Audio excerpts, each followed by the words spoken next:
Hello, once again. In today's episode, I am going to talk about writing the research. Now, the length of a research study is generally determined by the complexity of the problem you may be addressing. Chapters may be designated as I'm going to explain to you in a second. And some situations may demand a different chapter arrangement or different chapter arrangements, and sometimes a content area may run more than one chapter. So the chapters need to be as follows. You need to have chapter 1. Your chapter 1, which is the first chapter, is the introduction and background to the study. I will explain the details of the chapters in my next episode. Today, I'll just explain the summary of how you need to approach writing the research in terms of the arrangement of the chapters. So I said chapter 1 is introduction and background to the study. Chapter 2 is the literature review. Chapter 3 is the research methodology. Chapter 4, data presentation, analysis, and interpretation. Chapter 5, discussions. So when we talk about the discussions in chapter 5, I will also be explaining to you what the discussions that I'm talking about here pertain to. They are not your normal discussions in your normal everyday English language. Chapter 6 talks to the summary, conclusions, and recommendations. Then after that, you will have your references, and then you will have your appendices. Now, in terms of the chapter lengths, the standard word count for a research study overall is 20,000 words. This includes all the words from the introduction to the conclusion, while a range of 10% above or below the word limit is acceptable in some institutions if the word count deviates from this. A penalty of 1% per 200 words is imposed. Though it is not strict, or it is not a strict rule rather, that the number of words should be indicated on the cover of the soft-bound research study, some institutions enforce it. The number of words in each chapter will depend on the topic and also the author. The following table will provide, or rather provides, a guide. As you can see there, the introduction should be 2,000 words long. The literature review should contain 6,000 words. The methodology, 3,000 words. Findings or results, 1,000 words. Analysis or discussions, 6,000 words. Summary, conclusions, and recommendations, 2,000 words. So if you add all that, it gives us the 20,000 word count.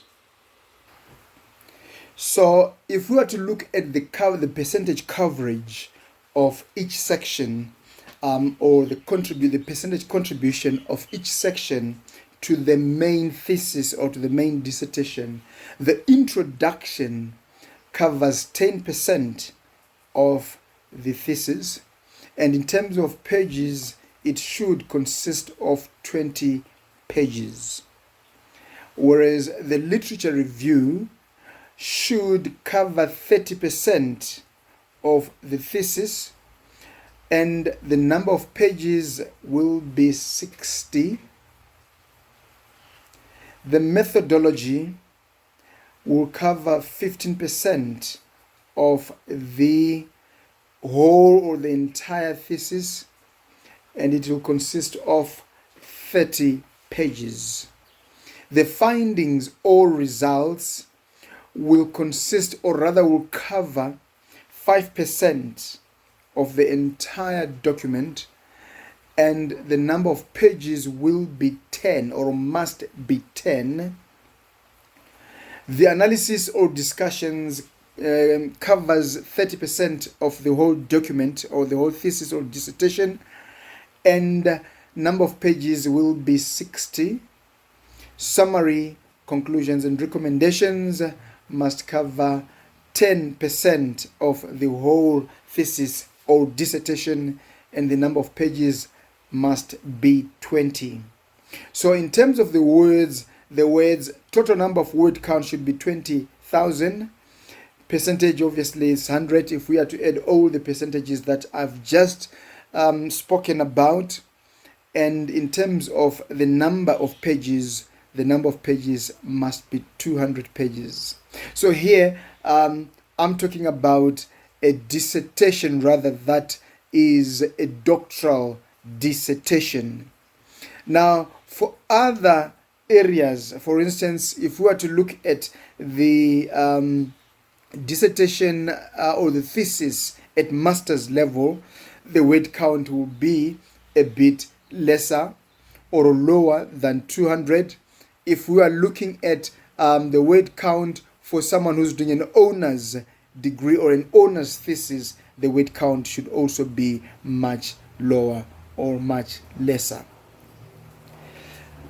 The other important aspect that I need to talk about is plagiarism.